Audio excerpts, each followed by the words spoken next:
Hello everyone, welcome back to another video. इस video में हम लोग कॉन्ट्रैक्ट कॉस्टिंग का पास्ट पेपर्स देखेंगे। पास्ट पेपर 2019 का कर रहा हूं मैं। 18 का अगर मुझे टाइम मिला मेरे ऑफिस से तो मैं जरूर कल तक डाल दूंगा, लेकिन आज या फिर कल तक मैं 19 का तो पक्का डाल दूंगा। पास्ट पेपर हम लोग 2019 करते हैं, उसके बाद में अगर मुझे टाइम मिला तो हम लोग 18 करते हैं। Okay, so let's start with the video. तो पास्ट पेपर का 2019 का क्वेश्चन मैंने अपने ब्राउजर में ओपन करके रखा है। ठीक है, मेरे बाजू में भी मेरे पास पास्ट पेपर 2019 है। आप भी अगर आपके पास हो तो वेल एंड गुड, नहीं होगा तो फिर मैं इसका पीडीएफ का लिंक बना के डिस्क्रिप्शन में डाल दूंगा। Okay, before starting with the video मैं एक और चीज आपको बताना चाहता हूँ। मेरे कॉन्ट्रैक्ट कॉस्टिंग के जो फर्स्ट वीडियो है, कॉन्ट्रैक्ट कॉस्टिंग का जो मेरा फर्स्ट वीडियो है ना, उसका illustration number 9। Okay, illustration number 9 जो कि मैंने सिखाया है, वो भी मतलब समझ लो कि वो फर्स्ट सम कर रहा हूं मैं। ठीक है, तो उस फर्स्ट सम में एक एंट्री आती है सुपरवाइजर सैलरी की। ओके, तो वो सुपरवाइजर सैलरी मैंने कैलकुलेशन किया है 1000 इंटू 9/12 इंटू 1/2। ठीक है, और टेक्स्ट बुक में भी आपको अगर देखोगे तो उसी तरीके से किया हुआ है और अमाउंट आता है 375, जो कि गलत है।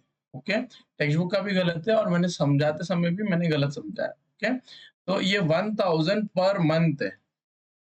ओके, और जो टेक्स्ट बुक में आंसर ये 375 कैसे आ रहा है, इन्होंने ये 1000 ईयर का ले लिया है।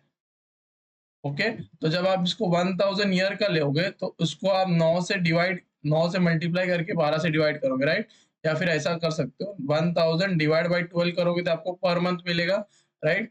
तो 1000 डिवाइड बाई 12 करोगे तो आपको मिलेगा 83.33 समथिंग। उसको मल्टीप्लाई बाय 9 करोगे और उसका हाफ करोगे, तब जाके आपको ये 375 अमाउंट मिलेगा। ठीक है, तो सेम टू सेम 374 आता है। उसी हिसाब से कैलकुलेशन हुआ है। तो सम ने ये अज्यूम किया है कि 1000 क्या बोलते हैं ईयरली का, जो कि गलत है क्योंकि उस क्वेश्चन में दिया हुआ है कि वो मंथली है। तो फिर आपका कैलकुलेशन क्या आएगा, 1000 इंटू 9 इंटू 1/2। ओके, तो आपका अमाउंट आएगा वहां पे 4500। उसके बाद में वो 4500 जब आप सुपरवाइजर सैलरी की जगह लिखोगे, ओके, तो आपका प्रॉफिट भी कम हो जाएगा।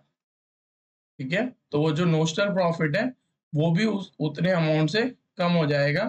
और उसके बाद में जो प्रॉफिट एंड लॉस में ट्रांसफर हुआ है और जो रिजर्व में ट्रांसफर हुआ है वो भी कम हो जाएगा। ठीक है, समझ में आ गया?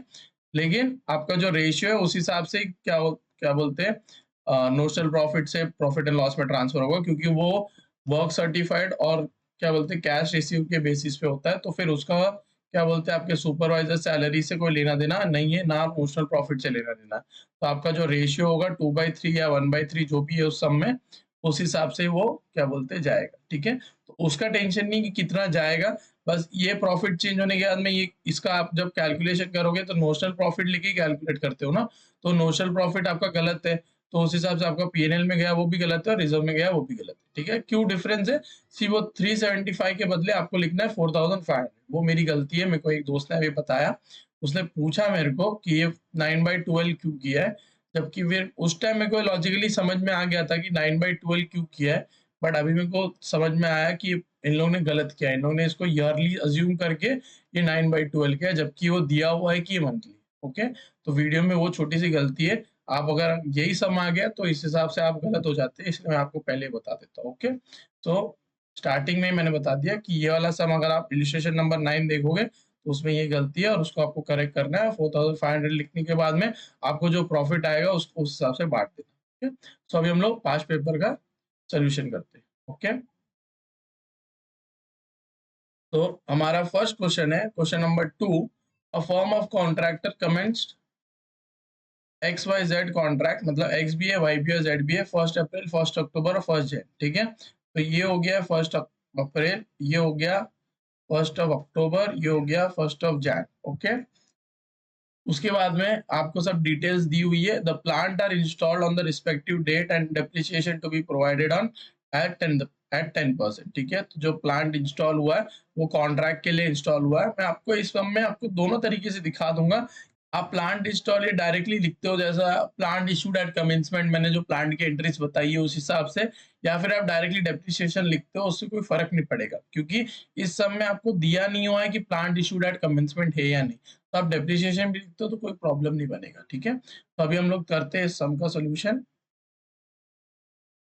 तो क्वेश्चन नंबर 2 है, ठीक है। तो मैं आपको एक एक वाइज ही करूंगा, मतलब पहले कॉन्ट्रैक्ट एक्स, फिर कॉन्ट्रैक्ट वाई, फिर कॉन्ट्रैक्ट जेड, ओके। तो पहले हम लोग बनाएंगे इन द बुक्स ऑफ, ये कुछ दिया हुआ नहीं है, ठीक है। तो फिर कॉन्ट्रैक्ट एक्स अकाउंट, ठीक है। तो आपका आएगा पर्टिकुलर्स, और यहाँ पे आएगा आपका अमाउंट, यहाँ पे पर्टिकुलर्स, यहाँ पे आएगा, ठीक है।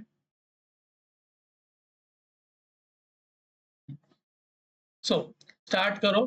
पहला दिया हुआ है कॉन्ट्रैक्ट प्राइस, उससे हमें कोई लेना देना नहीं, बाद में आएगा, ठीक है। उसके बाद में आएगा टू मटेरियल इशूड, ठीक है। टू मटेरियल इशूड है आपका 72,000। उसके बाद में आएगा आपका wages paid, to wages paid, जो कि है आपका 1,10,000। इसके साथ साथ आउटस्टैंडिंग वेजेस भी है, तो इसके साथ साथ अगर आउटस्टैंडिंग वेजेस ऐड भी कर दो तो क्या होगा 3,400। तो ऐसा भी लिख सकते हो, 1,10,000 प्लस 3,400 टोटल एक साथ लिख सकते हो। तो 1,10,000 plus 3,400 will give you 1,13,400, okay. Next क्या है आपका डायरेक्ट एक्सपेंसेस। तो डायरेक्ट एक्सपेंसेस आपका आएगा 4,600, ठीक है। उसके बाद में आएगा टू प्लांट इंस्टॉल्ड, ओके। तो टू प्लांट इंस्टॉल्ड आपको इस हिसाब से भी लिख सकते हो कि आपने प्लांट ये अज्यूम करके कि plant installed specific for the contract ही है, मतलब ये जो प्लांट है वो सिर्फ कॉन्ट्रैक्ट के लिए यूज हुआ है, तो आप इसको प्लांट इंस्टॉल करके 20,000 यहाँ पे लिख सकते हो। अगर आपको वैसे अज्यूम नहीं करना है तो आप लिख देना टू डेप्रिसिएशन, जब डेप्रिसिएशन का आएगा वो डायरेक्टली लिख सकते हो, ठीक है। तो इस हिसाब से आप कर सकते हो। मैं इसको अज्यूम कर रहा हूँ कि स्पेसिफिकली कॉन्ट्रैक्ट के लिए, तो मैं उस हिसाब से कर रहा हूँ, ओके। तो प्लांट इंस्टॉल्ड, फिर आपका आएगा मटेरियल एट साइट, तो by material at site, material at site कितना है आपका 4,000, ओके।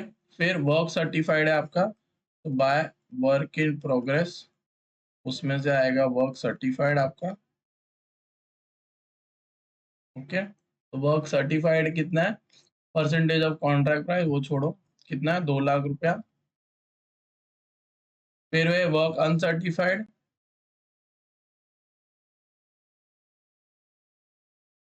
जो कि है आपका 6,000, ओके। और कैश रिसीव्ड है छोड़ दो, ठीक है। अभी देखो क्योंकि आपने यहाँ पे प्लांट इंस्टॉल्ड किया है, मतलब प्लांट इशूड एट कमेंसमेंट है, तो एक और एंट्री आएगी जो कि होगी बाय प्लांट एट साइट की, ओके। तो बाय प्लांट एट साइट, अब देखो इसका डेप्रिसिएशन निकाल के इसका आपको WDV वैल्यू लिखना है, तो आएगा प्लांट एट साइट, ये वर्किंग नोट है, ओके। तो plant at site is equal to 20,000, depreciation है 10%, ओके। और क्योंकि ये पूरे साल यूज हुआ है तो फिर इसका डेप्रिसिएशन कितना आएगा 2,000। तो लेस डेप्रिसिएशन करोगे तो आपको आएगा 2,000 माइनस करो, और आपका प्लांट एट साइट कितना आएगा 18,000, ओके। समझ में आ गया। तो आप प्लांट एट साइट लिखोगे 18,000, रिफर वर्किंग नोट 1, ओके। ये 1 है हमारी वर्किंग नोट, समझ में आ गया। तो देखो अगर आप ऐसा लिखते हो तो आपका नेट इफेक्ट डेप्रिसिएशन का ही आता है, 20,000 माइनस 18,000 करोगे, और यहाँ पे अगर टू डेप्रिसिएशन लिखोगे 2,000 तो भी कोई प्रॉब्लम नहीं, समझ में आ गया। क्योंकि इस सब में ऐसा दिया हुआ नहीं है कि ये कॉन्ट्रैक्ट के लिए है या नहीं है, तो मैं अज्यूम कर रहा हूँ कि ये कॉन्ट्रैक्ट के लिए स्पेसिफिक है, इसलिए मैं प्लांट की एंट्रीज कर रहा हूँ, अदरवाइज मैं प्लांट की एंट्रीज नहीं भी करोगे तो कोई प्रॉब्लम नहीं पड़ता, ठीक है। तो इस हिसाब से हमारा ये सम कंप्लीट होता है। इसका फिर अभी प्रॉफिट निकालो, तो टू नोशनल प्रॉफिट ओके, तो कैलकुलेशन करो 72,000, 1,13,400, तो आपका नोशनल प्रॉफिट आएगा 18,000। ओके, अभी ये नोशनल प्रॉफिट यहाँ पे लिखोगे, इसको पहले टोटल मारो, ये है 2,28,000, ये है 2,28,000। ओके, फिर यहाँ पे लिखोगे by notional profit carried down, जो कि है हमारा 18,000। उसमें से आपको to profit and loss account और टू रिजर्व अकाउंट, ठीक है, WIP रिजर्व भी लिख सकते हो, टू रिजर्व भी लिख सकते हो, बेटर है WIP रिजर्व लिखो। तो अभी हम लोग को इसका कैलकुलेशन करना है कि कितना प्रॉफिट आपका प्रॉफिट एंड लॉस में जाएगा और कितना रिजर्व में जाएगा, ठीक है। तो उसके लिए पहले आपको निकालना है कि परसेंटेज ऑफ कंप्लीशन कितना है। ओके, तो परसेंटेज ऑफ कंप्लीशन कैसे निकालोगे, work certified upon contract price into 100, तो आपको परसेंटेज मिल जाता है। तो वर्क सर्टिफाइड कितना है आपका 2,00,000 रुपया, कॉन्ट्रैक्ट प्राइस है आपकी 4,00,000 रुपया इंटू 100, तो जबकि आपका आता है 50%, ठीक है। तो अगर आपको रेशियो याद है तो 50-90 पे आपका 2/3 of the notional profit transfer होता है, ठीक है। तो 2/3 into notional profit into work certified on cash receive. Okay, तो cash received upon 2/3 of the notional profit into cash received upon work certified। Okay, तो अभी देखो 2/3 ऑफ नोशनल प्रॉफिट आपको पता है 18,000 है आपका, ठीक है। कैश रिसीव्ड कितना है, कैश रिसीव्ड नीचे लिखा है is 75% of work certified.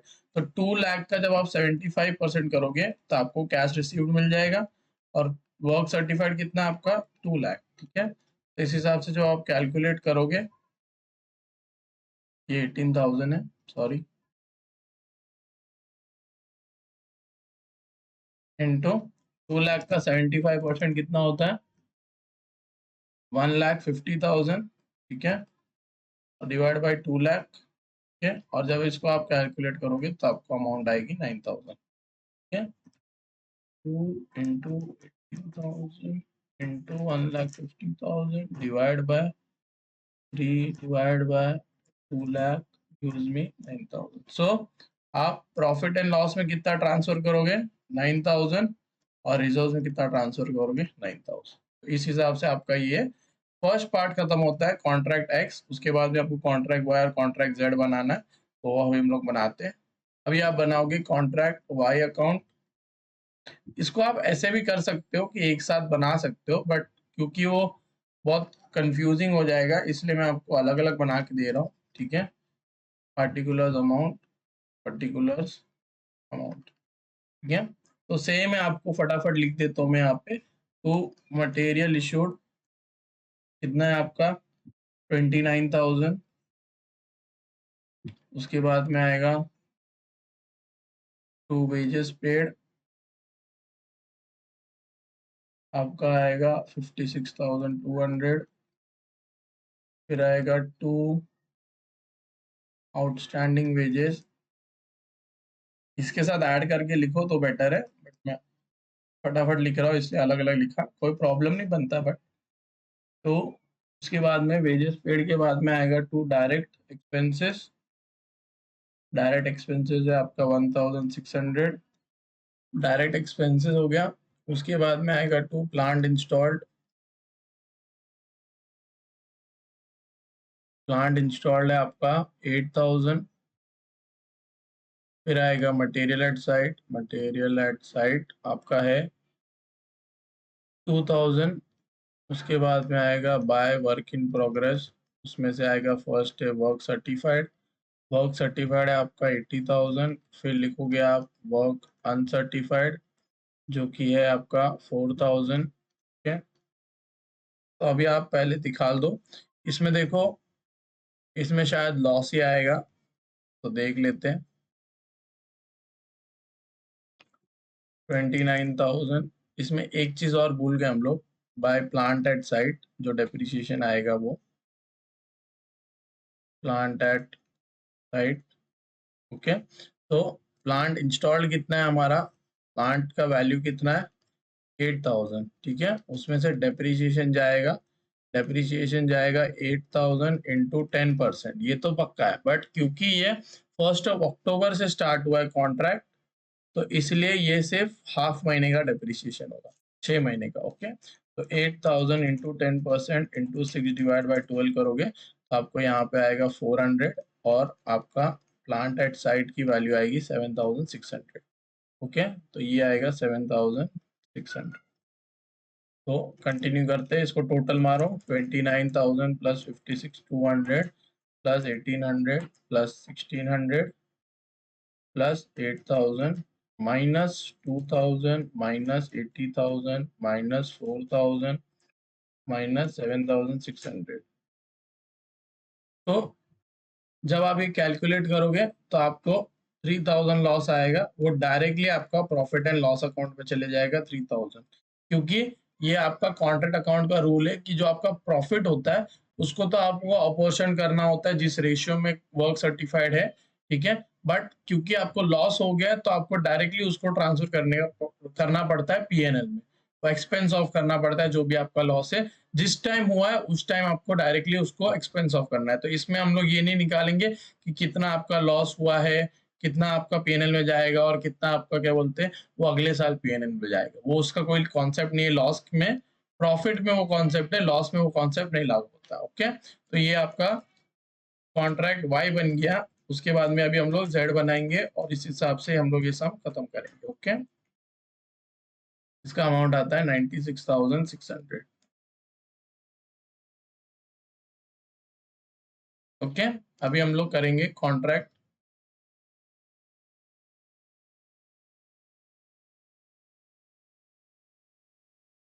Contract Z account, same है पर्टिकुलर्स अमाउंट। ठीक है, तो पहले आएगा टू मटेरियल इशूड, आपका आएगा 10,000।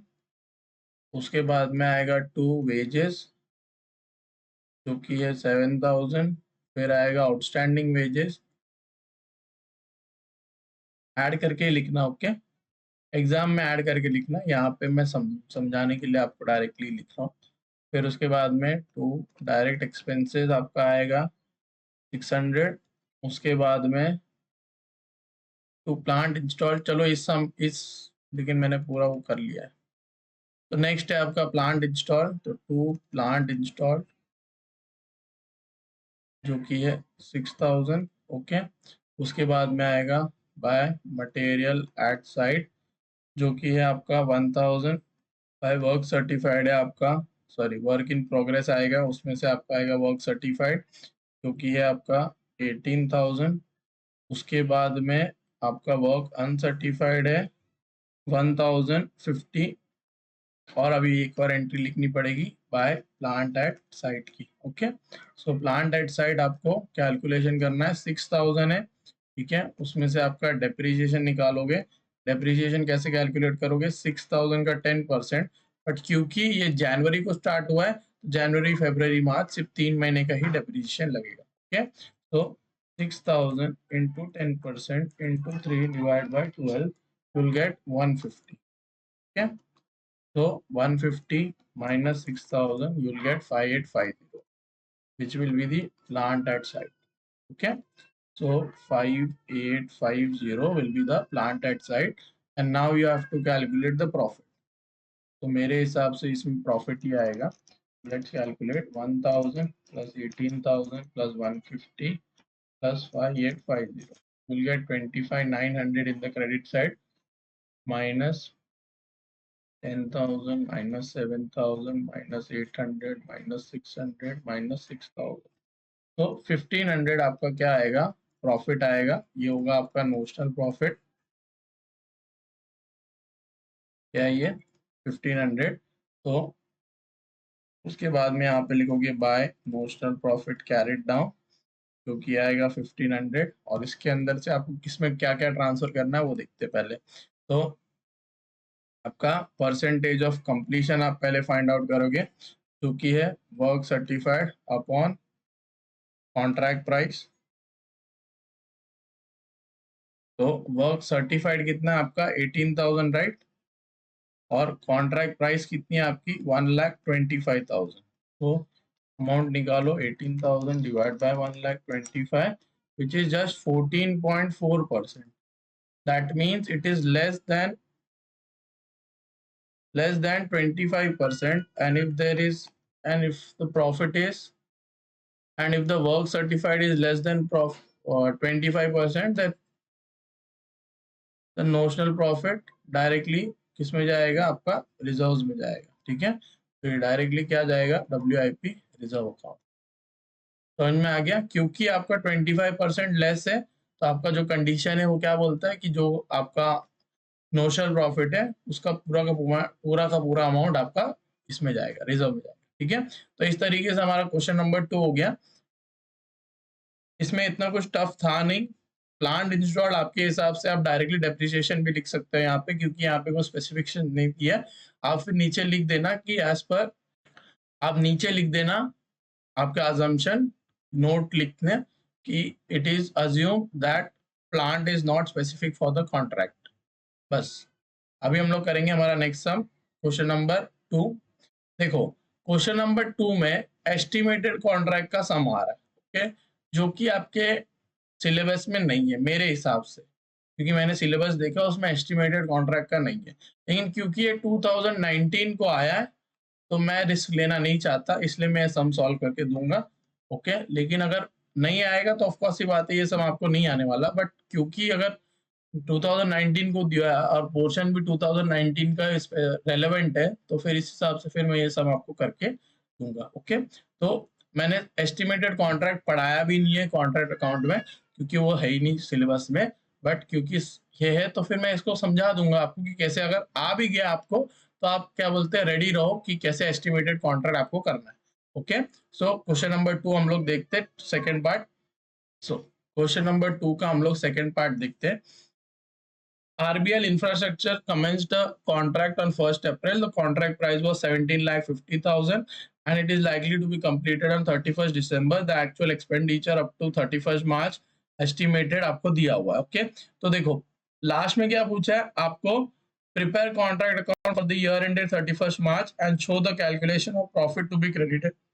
ओके, तो पहले तो आपको कॉन्ट्रैक्ट अकाउंट बनाना है 31st मार्च का। ओके, तो contract account for the year ended 31st मार्च 18, और ये जो एक्चुअल्स में आता है, क्योंकि 31st मार्च तक आपको एक्चुअल डेटा दिया हुआ, उसके बाद में जो दिया है वो एस्टिमेटेड डेटा होता है। ठीक है, तो पहले तो जो आपको नॉर्मली दिया हो वो उस हिसाब से तो कर ही सकते हो ना, कॉन्ट्रैक्ट अकाउंट पर्टिकुलर्स अमाउंट,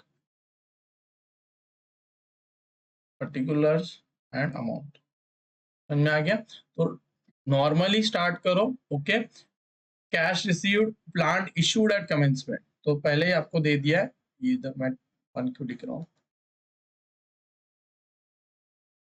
तो प्लांट इशूड एट कमेंसमेंट, तो यहाँ पे आपका आ जाएगा 1,50,000। इस सब में आपको प्लांट का एंट्री करना पड़ेगा, क्योंकि आपको दिया हुआ है कि प्लांट इशूड एट कमेंसमेंट है, तो सिर्फ और सिर्फ कॉन्ट्रैक्ट के लिए स्पेसिफिक है। ओके, फिर प्लांट रिटर्न वो हम लोग बाद में देखेंगे। उसके बाद में टू मटेरियल्स, मटेरियल से आपका 4,80,000। उसके बाद में आएगा to direct labour, direct labour है आपका 2,20,000। ओके, उसके बाद में है टू सब कॉन्ट्रैक्ट चार्जेस, सब कॉन्ट्रैक्ट चार्जेस जो कि है आपका 10,000। के बाद में टू चार्जेबल एक्सपेंसेस जो कि है आपका 60,000। उसके बाद में है आपका आर्किटेक्ट फीस, आर्किटेक्ट फीस जो कि है 20,000। फिर है मटेरियल एट साइट, तो बाय मटेरियल एट साइट जो कि है आपका 20,000। फिर है आपका बाय वर्क इन प्रोग्रेस, पहले आएगा वर्क सर्टिफाइड, तो वर्क सर्टिफाइड है आपका 10 लाख। 10 lakhs, और फिर आपका है वर्क अनसर्टिफाइड जो कि है 25,000। ठीक है, इसमें देखो दो एंट्री और बाकी रह गई हमारी, एक तो बाय प्लांट रिटर्न, ठीक है, तो by plant return to stores उसका आपको एंट्री करना है, और क्योंकि आपने यहाँ पे प्लांट लिखा है तो उसका प्लांटेड साइड का एक और एंट्री करना है। समझ में आ गया? ठीक है, तो पहले हम लोग प्लांट रिटर्न का एंट्री कर देते हैं। प्लांट रिटर्न कितना किया आपको दिया है, प्लांट रिटर्न इज 50,000। ओके, और क्या लिखा है उसमें, plant return to store at the end of the period, मतलब पूरे साल उसको यूज किया उसके बाद में उसको भेज दिया। तो उसका मतलब क्या हुआ कि पूरे साल का डेप्रिसिएशन तो लगेगा ही। तो डेप्रिसिएशन किस पे लग रहा है हमारा, ओरिजिनल कॉस्ट पे। ओके, तो ये हमारा ओरिजिनल कॉस्ट ही है, तो 50,000 उस पे कितना परसेंट डेप्रिसिएशन लग रहा है आपका, 20%। 50,000 का जब आप 20% करोगे तो आपको अमाउंट आएगा 10,000, और 40,000 आपने रिटर्न कर दिया। ठीक है, तो बाय प्लांट रिटर्न इज 40,000। यहाँ पे डेप्रिसिएशन मत लिखना, क्योंकि यहाँ पे प्लांट लिख रहे हो तो आपको डेप्रिसिएशन की एंट्री कभी नहीं आएगी। ओके, अभी प्लांट एट साइट देखते हैं हम लोग। प्लांट आपका है 1,50,000, उसमें से आपने रिटर्न कितना कर दिया, 50,000। ओके, तो आपका 1,00,000 रुपए का प्लांट बचा है साइट पे, तो उसके ऊपर भी तो डेप्रिसिएशन लगेगा ना यार पूरे साल का। तो 1,00,000 इंटू 20% करोगे तो आपको आएगा 20,000, और आपका प्लांट एट साइट कितना है, 80,000। समझ में आ गया? तो प्लांट एट साइट लिखोगे आप यहाँ पे 80,000। ओके, तो अभी इस हिसाब से आपका ये सम खत्म होता है। इसका फिर अभी नोशनल प्रॉफिट निकालो। तो नोशनल प्रॉफिट, ओके, तो टोटल आएगा 20,000 plus 10 lakh plus 25,000 plus 40,000 plus 80,000 gives me 11,65,000। 1,50,000 plus 4,80,000 plus 2,20,000 plus 10,000 plus 60,000 plus 20,000 minus this, तो अब मुझे आंसर आता है नोशनल प्रॉफिट का 2,25,000। ओके, तो by notional profit brought down तो आपका आएगा 2,25,000। ओके, इसमें से आपका पीएनएल में कुछ जाएगा और कुछ जाएगा रिजर्व में। ओके, अब देखो इसके बाद में जो है वो इम्पोर्टेंट है। देखो, it was decided that the profit to be taken credit for, मतलब जिसका हम लोग प्रॉफिट क्रेडिट में डालते हैं, मतलब पीएनएल में जाने वाला है, should be that portion of the estimated net profit to be realise on the completion of contract. अब देखो इंपॉर्टेंट क्या है इसमें, किसका बोला है, जो प्रॉफिट आप पीएनएल में डालोगे वो एस्टिमेटेड नेट प्रॉफिट का क्या बोलते हैं,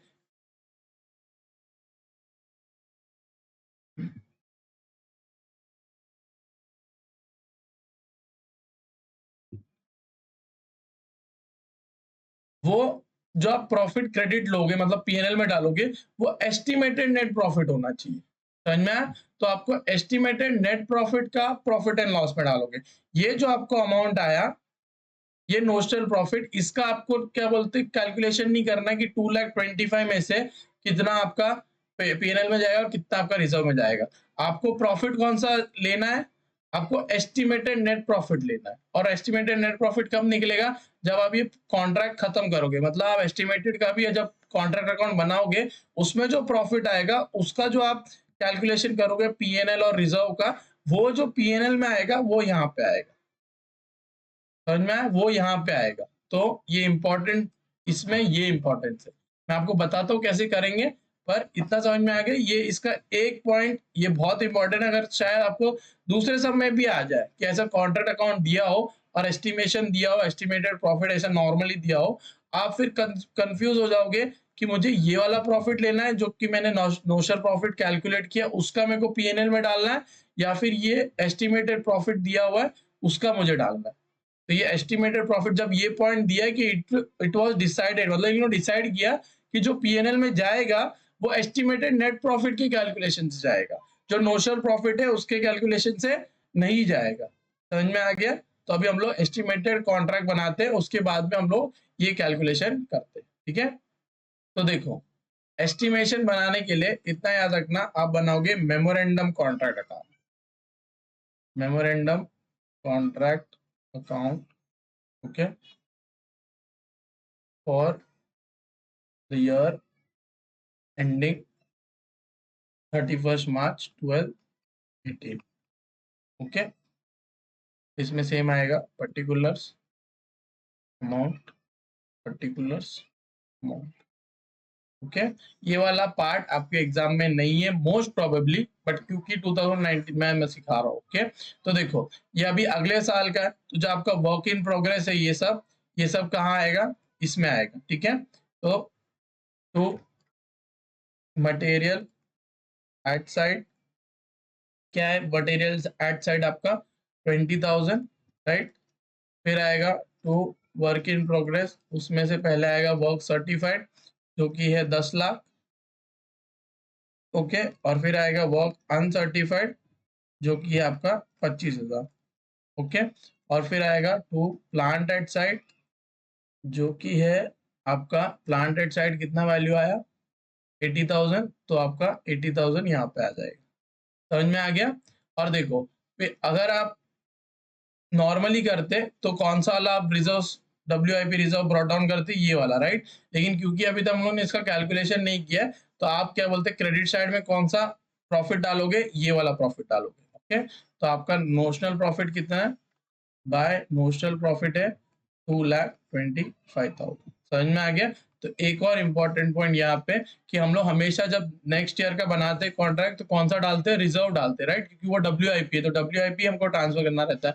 बट इस सब में हम लोग ने अभी तक प्रॉफिट ट्रांसफर ही नहीं किया है PNL में या रिजर्व में, तो जो आपका नोशनल प्रॉफिट है वही आप कैरी फॉरवर्ड करोगे, ओके। फिर उसके बाद में आपको आगे का कंटिन्यू करना है, जैसे हमेशा हम करते हैं। तो आपको दिया हुआ है टू कैश रिसीव्ड छोड़ दो, प्लांट रिटर्न टू स्टोर्स बाद में करेंगे। मटेरियल इशूड लिखो अभी, तो मटेरियल इशूड आपका आएगा 3,14,500। उसके बाद में आएगा to direct labour, direct labour है आपका 1,60,000। उसके बाद में सब कॉन्ट्रैक्ट चार्जेस आएगा, सब कॉन्ट्रैक्ट चार्जेस जो कि है 15,000। उसके बाद में आएगा आपको चार्जेबल एक्सपेंसेस जो कि है आपका 85,000। उसके बाद में आएगा आपको आर्किटेक्ट का फीस जो कि है 34,000। और ऑफ कोर्स ये बात है क्योंकि कॉन्ट्रैक्ट खत्म हो गया तो मटेरियल एट साइड नहीं होगा। वर्क सर्टिफाइड क्यूमुलेटिव मतलब क्या? अभी आपका कॉन्ट्रैक्ट खत्म हो गया तो यहाँ पे क्या आएगा? By contractee account, okay. तो कितना आएगा? 17,50,000। इसका एक्सप्लेनेशन मैंने आपको वीडियोस में दे के रखा है कि यहाँ पे कॉन्ट्रैक्ट अकाउंट क्यों आता है। बट अगर आपको समझना है क्योंकि हमारा कॉन्ट्रैक्ट खत्म हो गया तो हम लोग ये, क्योंकि हमारा कॉन्ट्रैक्ट खत्म हो गया तो हम लोग हमारे कॉन्ट्रैक्ट अकाउंट में लिख देते हैं कि हमें कॉन्ट्रैक्ट प्राइस कितना मिलेगा, ठीक है। तो इसलिए अभी हम लोग यहाँ पे कॉन्ट्रैक्टी को लायबल मान लेते हैं कि अभी हम लोग को उससे कितना लेना है? 17,50,000 लेना है क्योंकि हमारा कॉन्ट्रैक्ट खत्म, इसलिए इधर आता है बाय कॉन्ट्रैक्ट के अकाउंट, ओके। अभी एक और एंट्री रह गई है, वो है बाय प्लांट एट साइट की, ठीक है।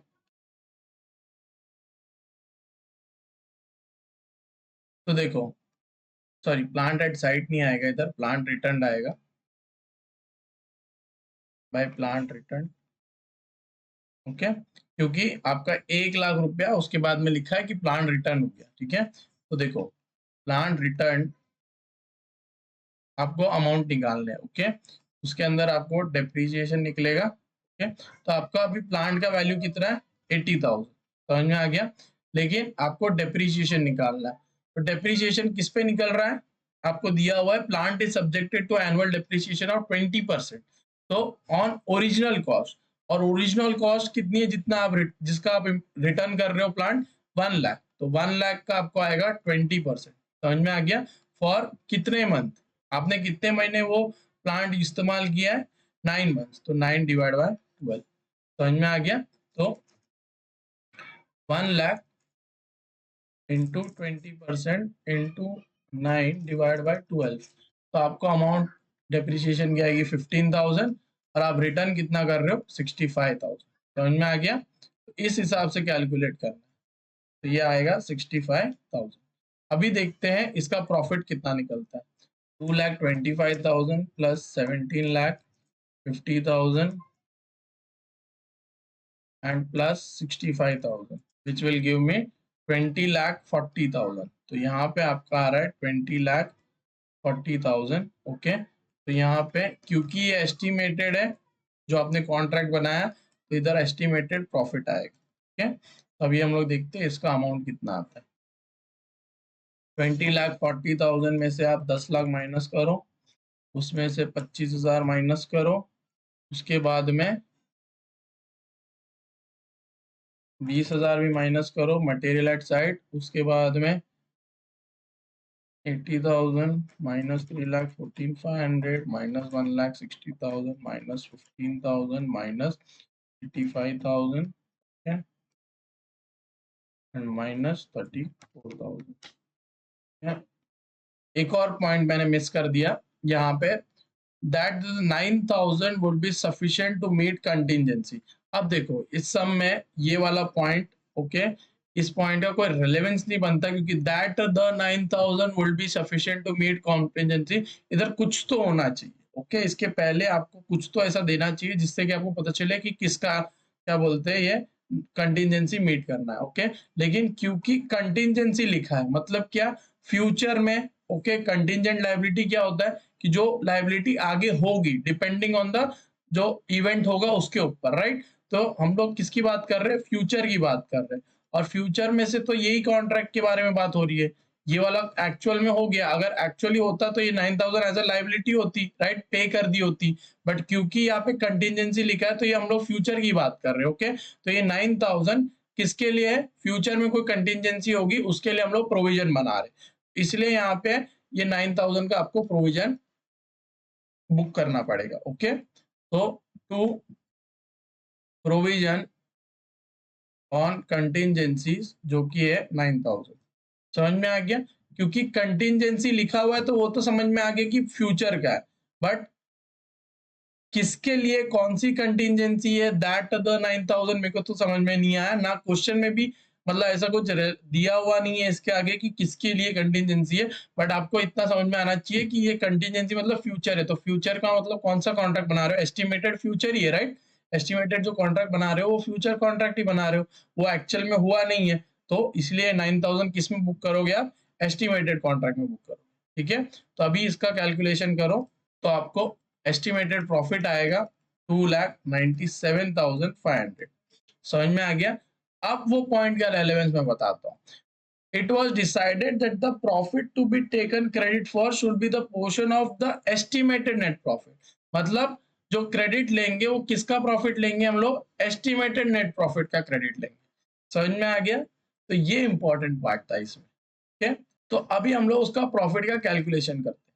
तो देखो अभी क्वेश्चन में क्या दिया है कि एस्टिमेटेड प्रॉफिट का आपको ट्रांसफर करना है, क्या बोलते हैं किसमें, पीएनएल में। ओके, तो अब देखो एस्टिमेटेड प्रॉफिट आपको ट्रांसफर करना है, राइट, और रेशियो किसका लोगे आप, सिंपल सा लॉजिक है, work certified upon contract price. ठीक है, ये परसेंटेज ऑफ कंप्लीशन आ जाएगा। आपको याद है कि जब परसेंटेज ऑफ कंप्लीशन निकालते हो तो आप कैसे निकालते हो, work certified upon contract price. Okay, तो उससे आपको क्या मिलता है, परसेंटेज ऑफ कंप्लीशन, तो यहाँ पे इनटू किससे किया आपका, परसेंटेज ऑफ कंप्लीशन।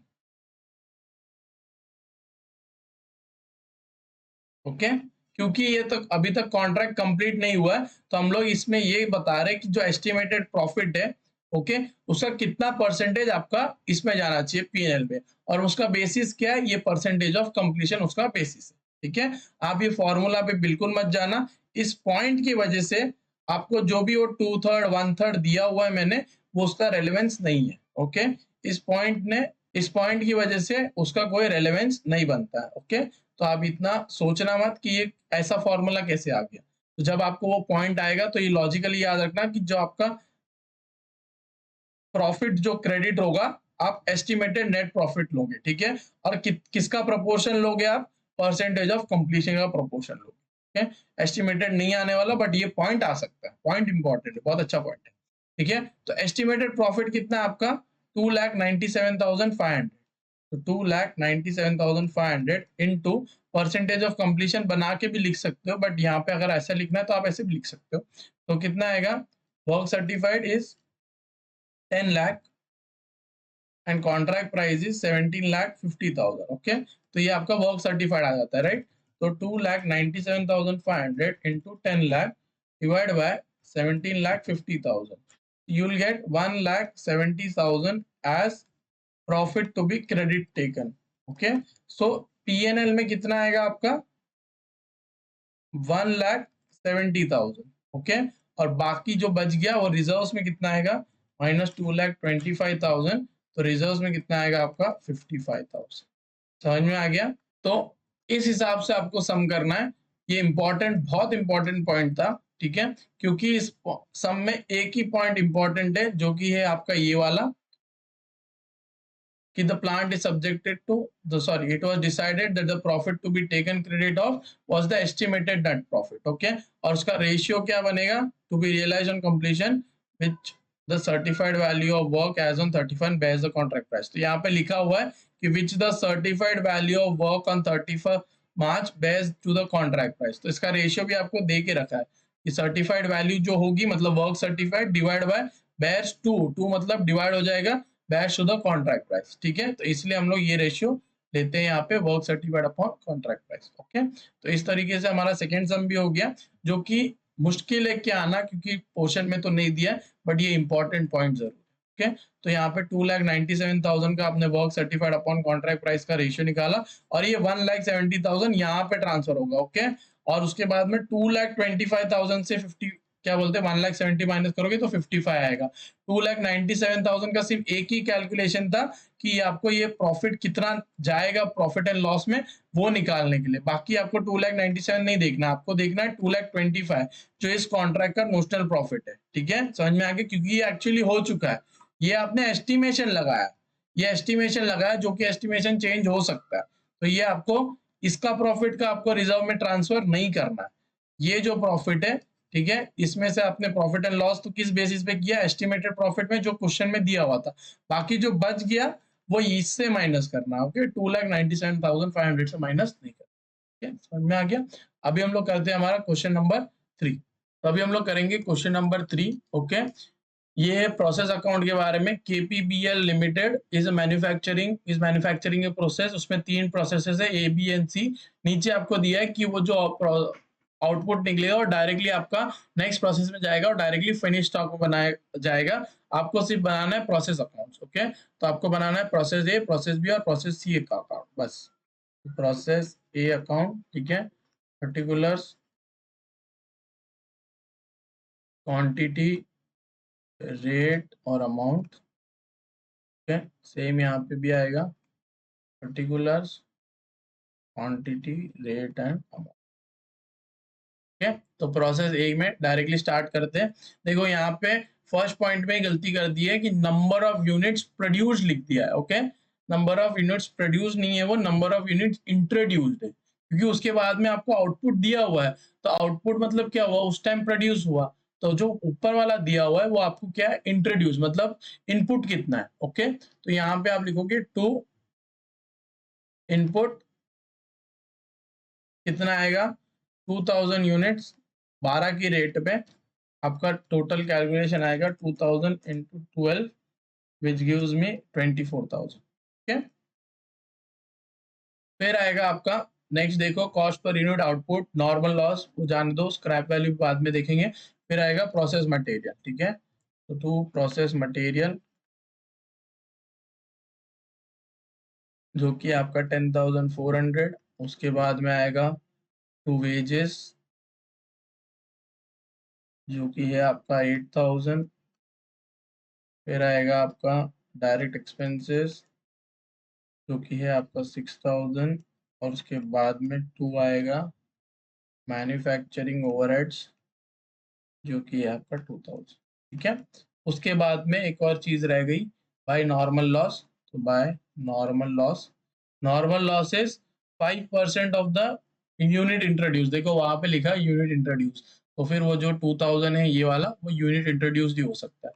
तो 2000 का आपका कितना लेना है, 5%, जो कि होता है 100, और 100 का आपको स्क्रैप वैल्यू दिए 10, तो ये हो जाता है 1000। ठीक है, इसके अंदर आपका आउटपुट भी आपको दिया हुआ है, आउटपुट कितना है 1900 यूनिट्स, राइट।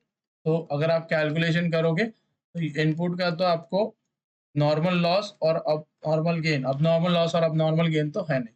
ठीक है, तो अभी सिर्फ इसका रेट निकालना है, इस सम में ज्यादा कुछ बड़ा सम है नहीं, ये वाला प्रोसेस ये वाला। तो 24,000 plus 10,400 plus 8,000 plus 6,000 plus 2,000 will give me 50,400। Okay, तो कॉस्ट पर यूनिट कैलकुलेट करते हैं। Cost per unit is equal to total amount minus normal loss amount. Normal loss amount कितना है 1000 divide by total input minus normal loss जो कि है 100। ठीक है, तो 50,400 माइनस 1000 करोगे तो आपको अमाउंट आएगा 49,400 डिवाइड बाय 2000 माइनस 100 करोगे तो 1900 आ जाएगा। ठीक है, तो डिवाइड बाय 1900, तो आपको अमाउंट आएगी कॉस्ट पर यूनिट की 26। ओके, इसको आप 26 से मल्टीप्लाई करो तो आपको आएगा 49,400। ओके, जो कि सेम ही होता है 50,400। समझ में आ गया, इस हिसाब से प्रोसेस ए अकाउंट बनाया ना, बस इसमें हम लोग ने वर्डिंग गलती कर दी है, बाकी तो कुछ नहीं। तो अभी ये जाएगा to output transfer to process B account. Okay, तो अभी प्रोसेस बी अकाउंट बनाते हैं हम। तो प्रोसेस बी अकाउंट सेम आएगा, particulars, quantity, rate, amount, particulars, quantity, rate and amount. ठीक है, समझ में आ गया। तो अभी आपको पहले लिखना है to transfer from process A account. Okay, quantity कितना था हमारा 1900 यूनिट्स, इनटू रेट था 26 जो कि था 49,400। ओके, उसके बाद में आपको सेम टू सेम लिखना है, इसमें और कुछ इनपुट नहीं है, तो डायरेक्ट मटेरियल से स्टार्ट कर लो। टू मटेरियल्स जो कि है 7,920। ओके, उसके बाद में आएगा टू वेजेस जो कि है 12,000। फिर है आपका डायरेक्ट एक्सपेंसेस जो कि है 8,000, और उसके बाद में आएगा आपका मैन्युफैक्चरिंग ओवरहेड जो कि है आपका 4,000। ठीक है, फिर आएगा आपका normal loss. By normal loss is 10%। Okay, तो 10% ऑफ द इनपुट, इसका इनपुट है 190, सॉरी इनपुट है 1900, उसका 10% निकालोगे तो आपको आएगा 190, और स्क्रैप वैल्यू दी है 14। ठीक है, तो 190 इंटू 14 करोगे तो आपका अमाउंट आएगा 2660। उसके बाद में आपको आउटपुट दिया हुआ है, output transfer to process C account. ठीक है, यहाँ पर लिख देते प्रोसेस सी अकाउंट। तो आउटपुट कितना दिया आपको 1680। अब कैलकुलेशन करो पहले इनपुट का कि अब नॉर्मल लॉस या गेन है या नहीं। तो इसमें आएगा आपको बाय अब नॉर्मल लॉस। ठीक है, तो 1900 माइनस 1680 माइनस 190 करोगे तो आपका अब नॉर्मल आएगा 30। इसका रेट और इसका रेट सेम होगा। ठीक है, तो पहले कॉस्ट पर यूनिट निकालो। Cost per unit is equal to, अभी हमने कैलकुलेशन नहीं किया तो इसका पहले टोटल मार लो, बेटर होगा। 49,400 plus 7,920 plus 12,000 plus 8,000 plus 4,000 will give me 81,320। ठीक है, तो 81,320 minus 2,660 divide by 1,900 minus 190। Okay, समझ में आ गया। Total amount minus normal loss amount divide by total cost, sorry total input minus normal loss. ठीक है, तो उसके बाद में इसको कैलकुलेट करो तो आएगा यहाँ पे 78,660 डिवाइड बाय 1900 माइनस 190, तो ये आएगा 1710। ठीक है,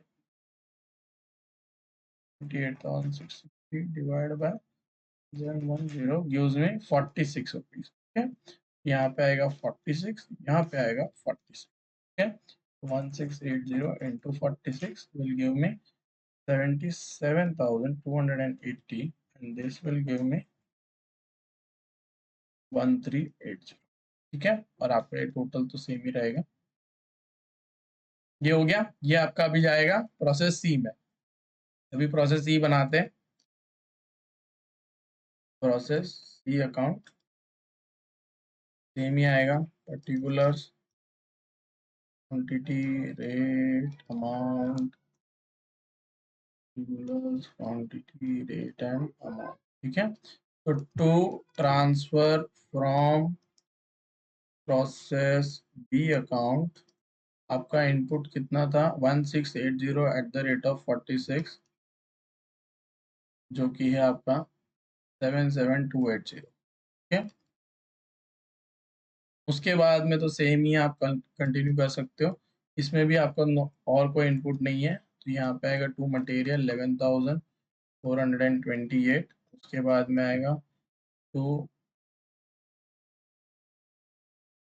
वेजेस जो कि है आपका 16,000. फिर आएगा 8,000 जो कि है आपका डायरेक्ट एक्सपेंसेस और 8,000 जो आपके मैन्युफैक्चरिंग ओवरहेड्स. ठीक है, तो बाय नॉर्मल लॉस है.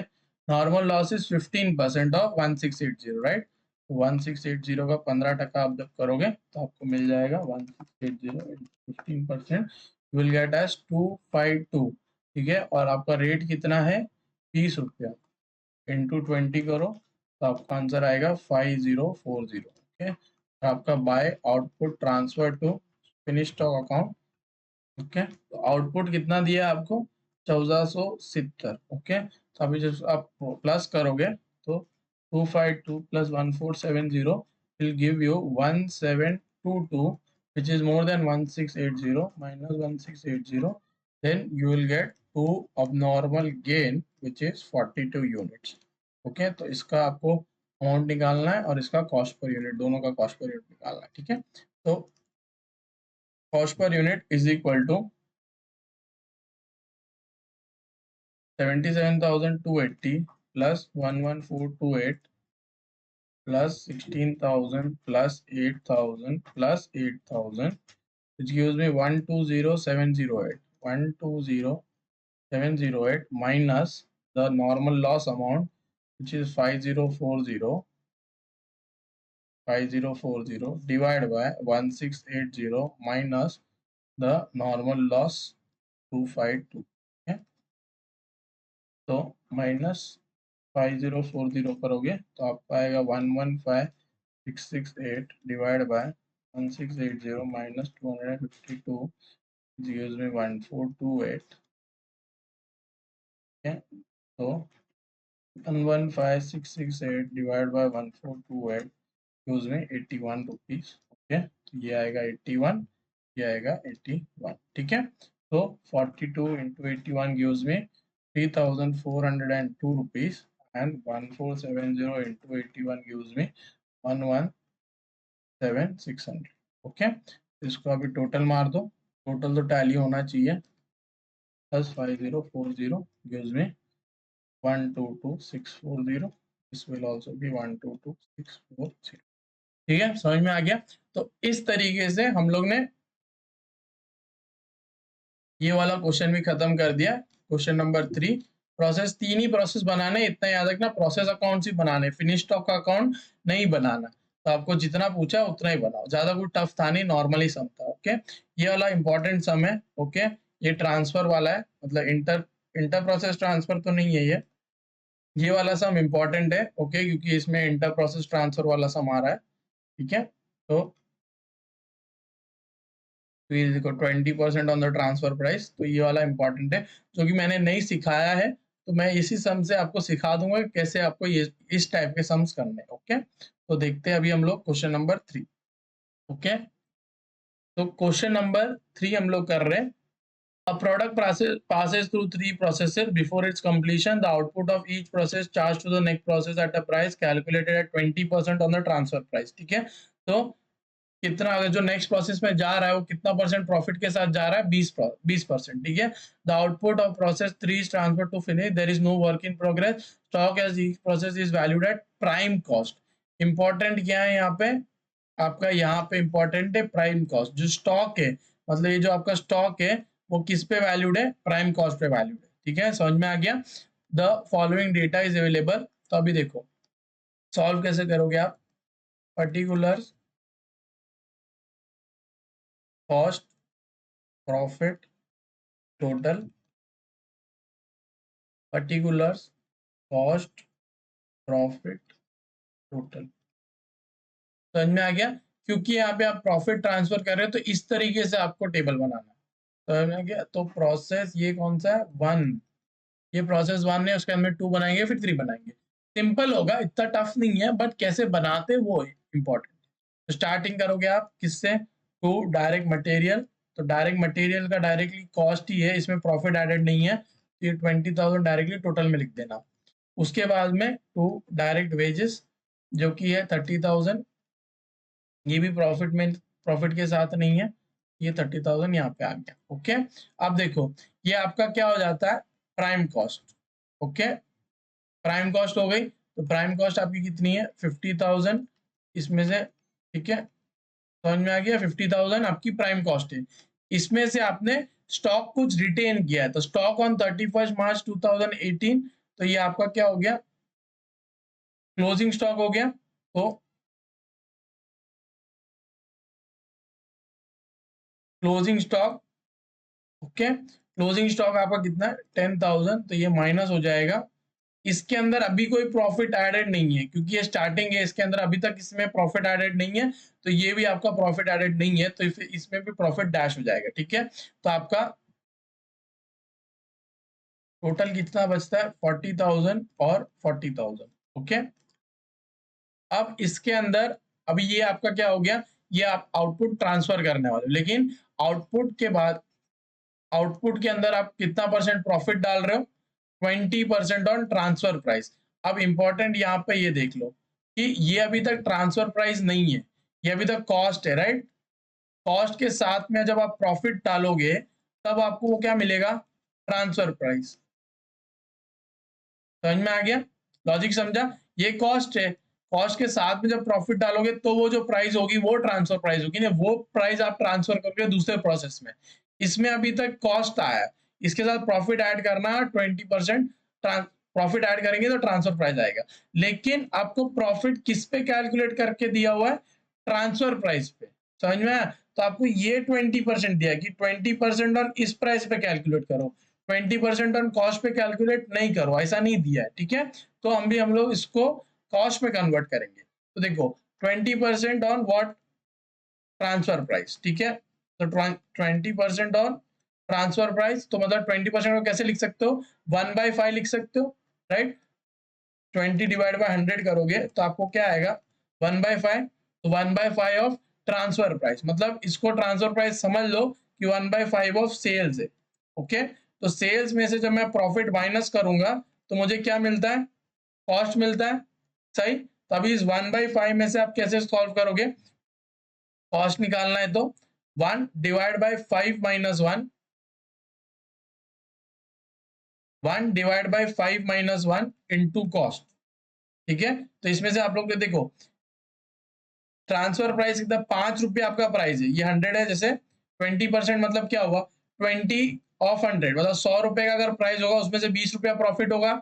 समझ में आ गया। तो अगर इसको मैं रेशियो में कन्वर्ट कर दूं तो क्या हो जाता है, 5 रुपया अगर प्राइस होगा तो 1 रुपया उसमें प्रॉफिट होगा, सही। तो अभी मेरे को इसमें से कॉस्ट निकालना है, तो सेल्स देखो 5 minus 1 is equal to cost, तो 4 निकल गया।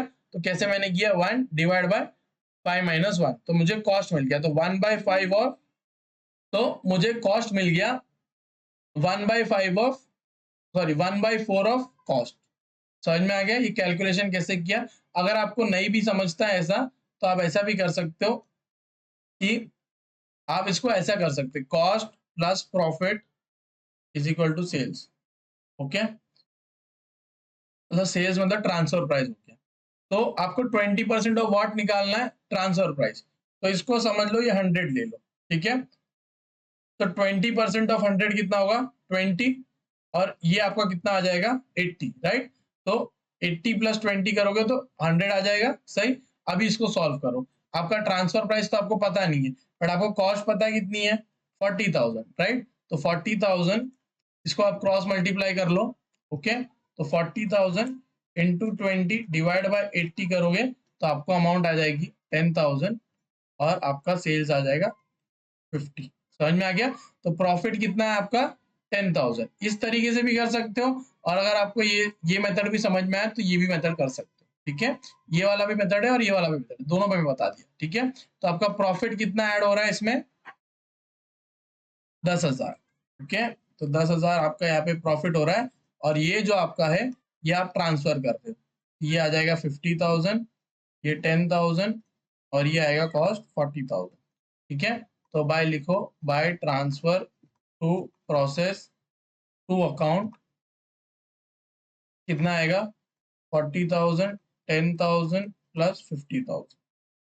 समझ में आ गया। तो ये इंपॉर्टेंट पॉइंट है, ये वाला चीज आपको नहीं पता होता, और इवन ये भी नहीं समझ में आया होगा कि क्लोजिंग स्टॉक आपको कैसे माइनस करना है, ओके। ये प्राइम कॉस्ट में दिया हुआ ये जो अमाउंट है ये प्राइम कॉस्ट है, और ये वाला भी क्या है प्राइम कॉस्ट। तो प्राइम कॉस्ट से प्राइम कॉस्ट माइनस हो सकती है, राइट। तो इसलिए क्लोजिंग स्टॉक इधर से माइनस हो गई, और आउटपुट में से प्रॉफिट कैसे ट्रांसफर किया वो दिया, ठीक है। और इतना याद रखना है 20% ऑन ट्रांसफर प्राइस है, तो 20% ऑन सेल्स दिया हुआ है, लेकिन हमें कॉस्ट है हमारे पास, तो उसको कैसे करते हैं ये भी मैंने आपको बता दिया। ये वाला भी है और ये वाला भी है, दोनों तरह से आप कर सकते हो, आपको जैसे जमे वैसे, ठीक है। तो अभी हम लोगों ने प्रोसेस 1 बना दिया, अभी बनाते हैं प्रोसेस 2 अकाउंट,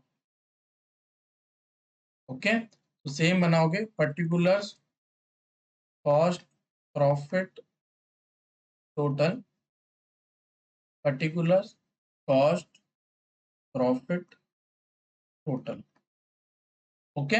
तो पहले तो आप ट्रांसफर करोगे to transfer from process 1 account, right, one account. 40,000 आपका कॉस्ट है, 10,000 आपकी प्रॉफिट है, और 50,000 आपने यहाँ पे एडेड किया, सही। अब देखो इसके बाद में जो भी है वो इंपॉर्टेंट है, ठीक है। वो भी इंपॉर्टेंट ही था, बट इससे थोड़ा और कॉम्प्लिकेटेड हो जाएगा ये वाला, तो ध्यान से देखना। तो टू मटेरियल आप ऐड करोगे जो कि आपका 30,000, राइट। 30,000 कॉस्ट है, इसमें कुछ प्रॉफिट एडेड नहीं है, तो डायरेक्टली आप यहाँ पे लिख सकते हो। फिर आपका आएगा वेजेस जो कि आपकी कॉस्ट है, तो 20,000, इसमें भी कुछ प्रॉफिट नहीं है, 20,000 यहाँ पे लिख सकते, ठीक है। तो 40 प्लस 30 प्लस 20 करोगे तो आपको आएगा 90,000, उसमें से प्रॉफिट ऐड करोगे 10,000, और आपका ये आ जाएगा 1 लाख। समझ में आ गया। ये आपका प्राइम कॉस्ट हो गया। इसमें से आपको क्या माइनस करना है closing stock, okay. Closing stock कितनी है 20,000, ओके। अब देखो 20,000 आपकी प्रॉफिट के साथ एडेड है, क्यों, क्योंकि आपने इसी का क्लोजिंग स्टॉक निकलेगा ना, ये और ये और ये, मतलब 90,000 का ही क्लोजिंग स्टॉक निकलने वाला है, राइट। तो पिछले सम में क्योंकि प्रॉफिट नहीं था, क्योंकि पिछले सम में हम लोगों ने प्रॉफिट नहीं था, तो जो क्लोजिंग स्टॉक होगा वो भी विदाउट प्रॉफिट होगा। बट इस सम में, इस प्रोसेस में पहले से स्टार्टिंग ही किसके साथ हुआ है प्रॉफिट के साथ हुआ है, ठीक है। क्योंकि प्रोसेस 1 से आपने प्रॉफिट में ही क्या बोलते हैं ट्रांसफर किया है, तो ये इसके अंदर भी क्लोजिंग स्टॉक के अंदर भी आपका क्या होगा प्रॉफिट होगा। तो आपको पहले इसमें से प्रॉफिट भी माइनस करना है और इधर कॉस्ट भी लिखना है, ठीक है। तो कैसे कैलकुलेट करेंगे वो देखते हैं, सिंपल है, इतना टफ नहीं है। देखो 20,000 डिवाइड बाय आपका टोटल कितना है 1 lakh, okay, multiplied by cost कितनी है आपकी, सॉरी प्रॉफिट कितना है आपका 10,000, ओके। तो आपका प्रॉफिट इसमें जितना प्रॉफिट है वो भी मिल जाएगा। तो 20,000 divide by 1 lakh multiplied by 10,000, तो आपको 2,000 रुपीज प्रॉफिट है क्लोजिंग स्टॉक में। तो 2,000 रुपीज प्रॉफिट अगर क्लोजिंग स्टॉक में, तो उसका कॉस्ट कितना हुआ 18,000। समझ में आया।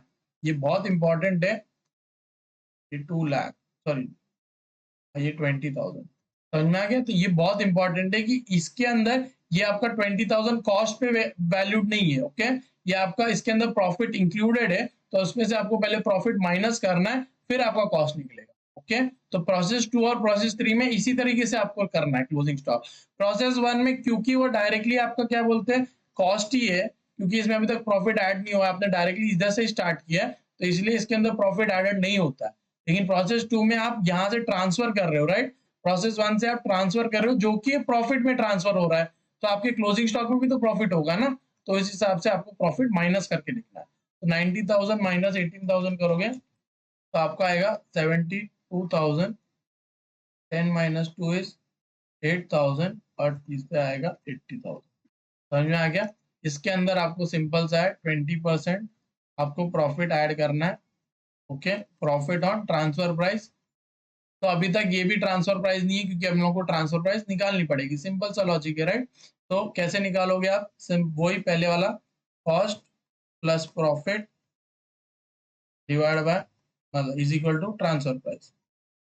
ठीक है, तो ये 100 ले लो, ये 20 ले लो, ये 80 ले लो। अब कॉस्ट कितनी है? 80,000। इतना याद रखना ये कॉस्ट ही है इसकी। यहाँ पे कॉस्ट लिखा तो इसका ये मतलब नहीं ये वाला अमाउंट लोगे, ये वाला लोगे, क्योंकि प्रोसेस 2 के लिए तो ये कॉस्ट ही होती है ना। ये टोटल उसने कितने में खरीदा? 50,000 में।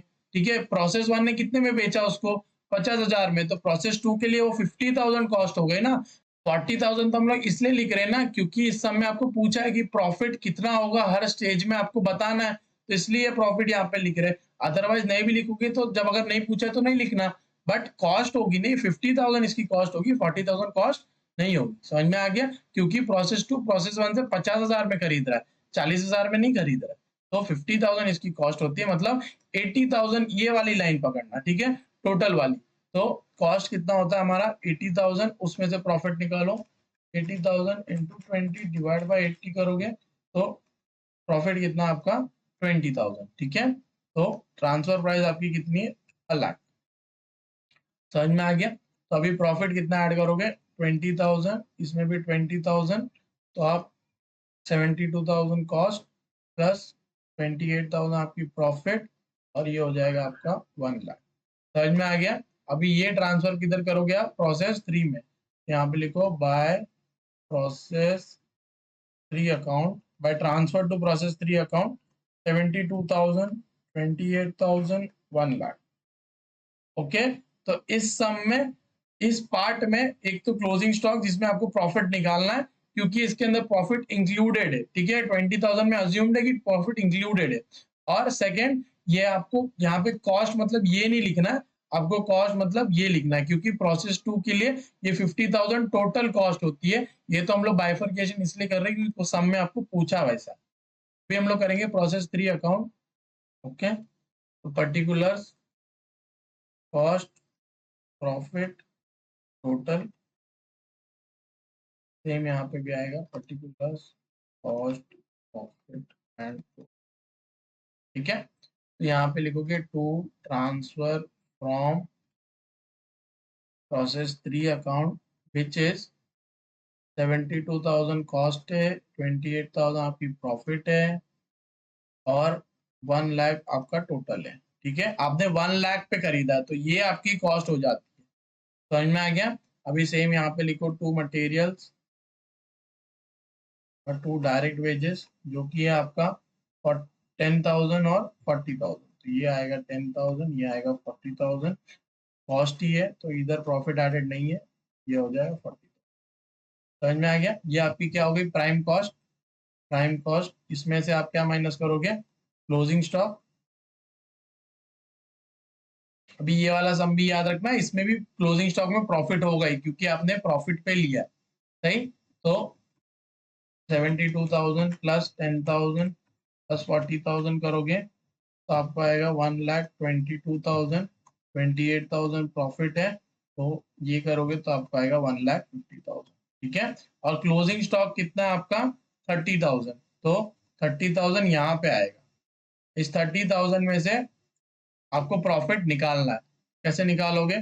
30,000 divide by 1,50,000 multiplied by profit कितना आपका? 28,000, तो आपको प्रॉफिट मिल जाएगा।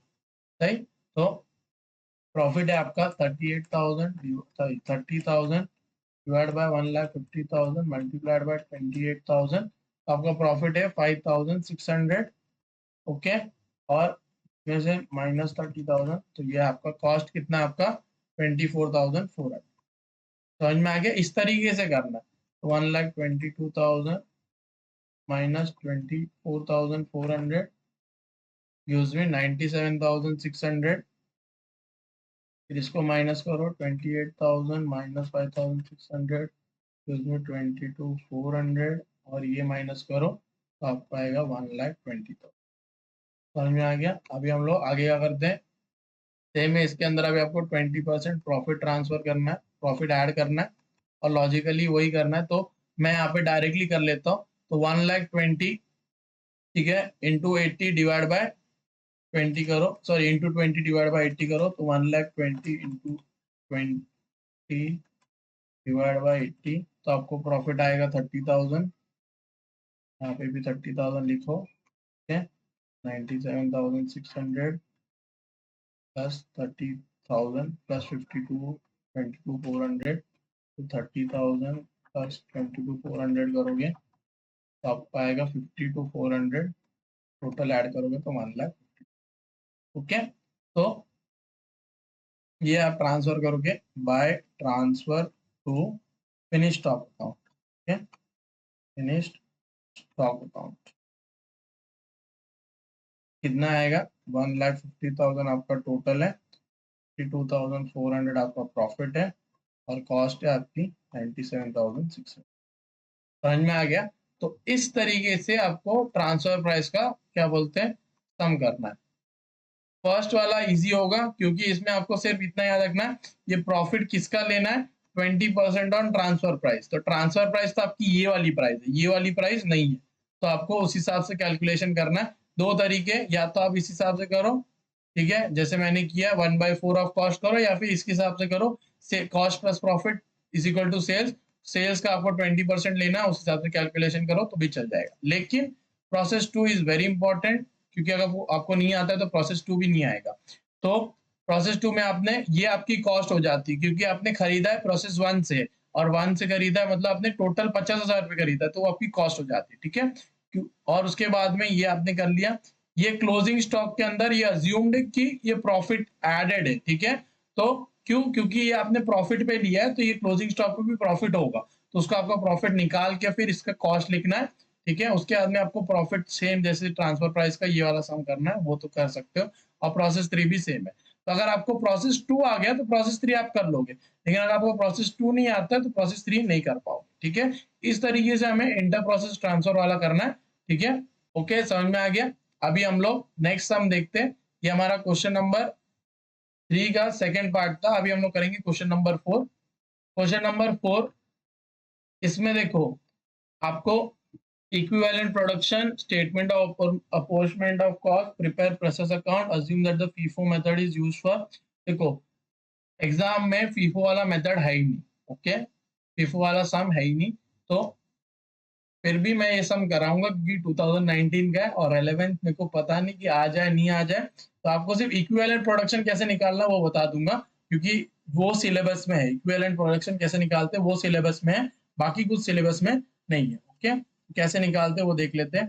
प्रोसेस, ओके, प्रोसेस अकाउंट, तो सेम आपको लिखना है particulars, quantity, rate and amount, particulars, quantity, rate and amount. ठीक है, तो देखो तो वर्क इन प्रोग्रेस, तो ये आपका वर्क इन प्रोग्रेस क्या हो जाएगा, ओपनिंग वर्क इन प्रोग्रेस। तो क्वांटिटी कितनी है 200, 4 अमाउंट है, रेट है तो 800 आपका ये हो जाएगा। स्टेज ऑफ कंप्लीशन हम लोग इक्विवेलेंट प्रोडक्शन में जब बनाना होता है तब देखेंगे। ठीक है, उसके बाद में यूनिट इंट्रोड्यूस्ड, तो 2 यूनिट्स इंट्रोड्यूस्ड,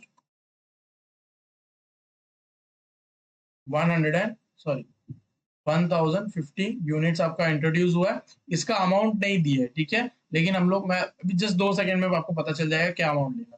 फिर बाय आउटपुट ट्रांसफर किया हुआ है 1100 यूनिट्स, ओके, उसका भी यूनिट नहीं दिया है। और बाय क्लोजिंग WIP, उसका भी आपको रेट नहीं दिया हुआ है, वो कितना यूनिट्स है 150 यूनिट, लेकिन आपको स्टेज ऑफ कंप्लीशन दिया है।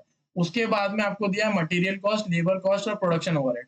तो ये जो आपका अमाउंट है ना वही आपकी क्या हो जाती है मटेरियल कॉस्ट, तो 1050 ही आपका मटेरियल कॉस्ट होगा। ठीक है, क्योंकि यहाँ पे यूनिट्स इंट्रोड्यूस मतलब कि आपने मटेरियल इंट्रोड्यूस किया, उसका तो कॉस्ट होगा ना, और वो कॉस्ट आपको यहाँ पे दिया नहीं हुआ है, तो नीचे आपको दिया हुआ है मटेरियल कॉस्ट, ठीक है, तो वही लिखना है आपको। तो 2, फिर उसके बाद में आएगा लेबर कॉस्ट जो कि है आपका 2250, उसके बाद में आएगा आपका प्रोडक्शन ओवरहेड जो कि है 1125, ठीक है, ये आएगा प्रोडक्शन ओवरहेड। ओके, समझ में आ गया। अभी इतना बनाना जरूरी क्यों था, क्योंकि आपको इक्विवेलेंट प्रोडक्शन कैसे करते हैं मैं बताता हूँ। तो equivalent production, okay, first thing first, ये फीफो मेथड है, मतलब क्या, जो स्टार्टिंग में आया है वो आउटपुट से जाएगा, राइट, जो आया है वो ही जाएगा, सही। तो ये आउटपुट में 1100 में 200 यूनिट्स किसका है, ओपनिंग WIP का है, राइट, और 900 यूनिट्स क्या है, जो इस बार इंट्रोड्यूस किया है वो है। समझ में आ गया। तो जो 200 यूनिट है, ये 1100 में से, ये 1100 में से 200 यूनिट क्या बोलते हैं हमारा ओपनिंग WIP और 900 यूनिट्स क्या है हमारा इनपुट जो किया है उसका आउटपुट है, राइट। ये समझ में आ गया, इतना लॉजिक समझा, क्योंकि फीफो मेथड है। फीफो मतलब क्या, फर्स्ट इन फर्स्ट आउट, तो ये फर्स्ट इन था तो इसके साथ फर्स्ट आउट भी हो जाएगा, ये इसके बाद में हुआ है तो इसके अंदर 900 यूनिट्स है। समझ में आ गया। अभी हम लोग इक्विवेलेंट प्रोडक्शन करते हैं। तो पर्टिकुलर्स कैसे बनाते मैं आपको पहले ही बता देता हूँ। पर्टिकुलर्स क्वांटिटी, ठीक है, फिर आपकी 3 कॉस्ट कौन सी है, पहले आपकी है मटेरियल कॉस्ट, उसके बाद में आपकी है लेबर कॉस्ट, इसके बाद में आपकी है प्रोडक्शन ओवरहेड्स कॉस्ट, ठीक है। फिर यहाँ पे लिखो percentage quantity, percentage quantity, percentage quantity. समझ में आ गया, इस हिसाब से लिखना है, मतलब मटेरियल का percentage quantity, labour percentage quantity, और इस हिसाब से आपको लिखना है। अभी देखो फर्स्ट आप लिखोगे ओपनिंग WIP, ओपनिंग WIP कितनी क्वांटिटी आपकी 200, फिर आपका है आउटपुट, आउटपुट कितना लिखोगे 1100 नहीं है 900 लिखोगे, क्यों, क्योंकि आउटपुट आपका इस साल का 900 है, 200 तो आपका उसके अंदर WIP है, राइट, तो इसलिए 1100 माइनस 200 900 आउटपुट है इस साल का, ठीक है। उसके बाद में क्लोजिंग WIP जो कि आपका 150, सही, इतना समझ में आ गया। अब यहाँ पे आपको इक्विवेलेंट प्रोडक्शन कैसे करना है वो मैं बताता हूँ। ओपनिंग WIP का आपको क्या इन्फॉर्मेशन दिया है कि वो 100% कंप्लीट है मटेरियल में, ठीक है, तो 100% कंप्लीट है मतलब ये पिछले साल ही कंप्लीट हो गया, तो इस साल आपने कुछ इसके अंदर और नहीं डाला, राइट, इसके अंदर ना लेबर मटेरियल का कुछ आपने और कुछ एडिशन कॉस्ट नहीं डाला, तो इसमें कुछ नहीं आएगा। फिर नेक्स्ट क्या है, 40% लेबर कंप्लीट हो चुका, ओवरहेड 40% कंप्लीट हो चुका, मतलब क्या हुआ कि ये जो 200 क्वांटिटी है उसके अंदर 40% आपका लेबर कंप्लीट हो चुका है और 40% ओवरहेड कंप्लीट हो चुका है। तो इस साल कितना कंप्लीट हुआ होगा 60%, 60%, समझ में आ गया, 40 कंप्लीट हो चुका है, इस साल कितना कंप्लीट होगा फिर 100 करने के लिए 100 माइनस 40 60 और 60, मतलब 60% और लेबर लगा और 60% और ओवरहेड्स लगे, समझ में आ गया।